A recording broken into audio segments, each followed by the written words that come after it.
Dr. Quinn, I think this might be the most important one and the most timely one that we've done here recently, and that's talking about how to handle the flu season. February is a big month for it, according to the info you sent me to preview this. So talk about why is February such a big month for flu season, and how do we handle it? Well, basically, what we have to look out for is the fact that the flu is here. And in Mississippi, we're having a current epidemic. A lot of schools are closing. A lot of people are coming in. They're testing positive for the flu. They're passing it on to others. People are getting very sick. I actually took a flu test and it was negative. I was surprised. I took it a couple of days in a row. It was negative. I thought I had the flu. I thought I had to go home. A lot of people are getting sick, and we just need to really be aware that the flu can be very dangerous. Yeah, no, absolutely. And let's say, what's the best way to avoid getting it? Well, stay away from people that are sick. If you're sick, don't go to work.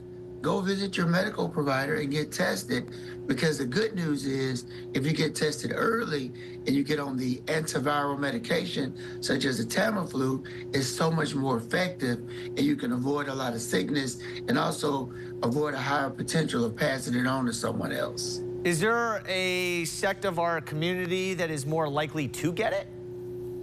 Most definitely. People that are older, people that have immunocompromised immune systems with chronic medical conditions, because their immune system is not as strong to fight it off. These people, such as nursing home residents, they don't need to have a lot of people come visit them that might not be super well, because there's a higher probability that they can contract the flu because they can't fight it off as well. Yeah, and what about kids in the flu? How do they handle it? Obviously, they tend to have good immune systems, but at the same time, kids are very friendly with each other, and they can pass the flu to their parents or grandparents. Right. To my knowledge, some of the schools have been closing down last week for a number of days just to keep the kids at home. And if a child is not feeling well, parents, please don't send that child to school.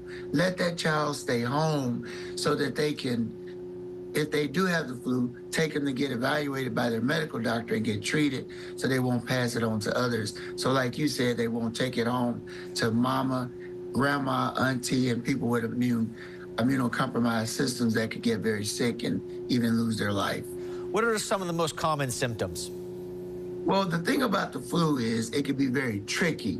You can have fever, chills, sore throat, cough, congestion, body aches, fatigue, even stomach issues like diarrhea, runny stools. You can't just depend on one symptom.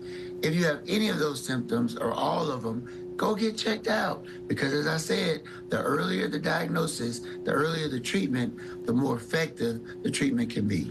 And how contagious is it? It's very contagious this year. This might be a new variant of the flu.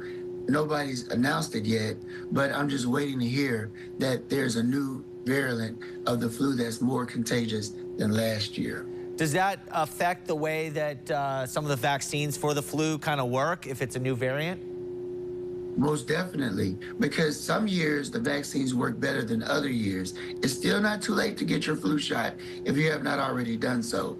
But normally, the flu vaccine reflects the most common variants of the previous year. But if there's a new variant this year, the vaccines are not going to be as effective, and that might be the case. So if you haven't got vaccinated, go ahead and get vaccinated. It'll provide you with some protection.